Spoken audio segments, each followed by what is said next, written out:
औरतों पे जुमले कसते हैं ना, थर्ड क्लास घटिया लोगों की तरह के प्रॉक्सीज हैं और अंसारी और फसादी।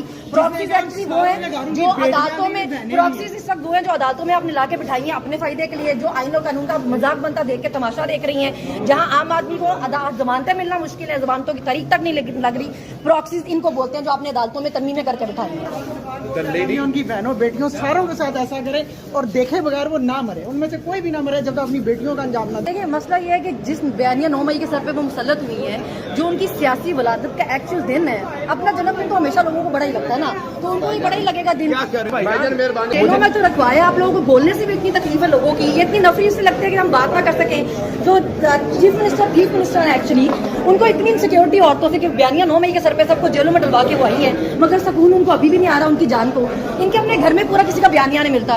चाचा कहता है कि 71 की जंग जो हमने बदला लिया है, बाप कहता है एक जंग थी जो मैंने डिजाइन की है, और पागल बेटी कहती है कि 9 मई बड़ा हमला ही नहीं था, 9 मई बड़ा हमला था, जंग नहीं थी।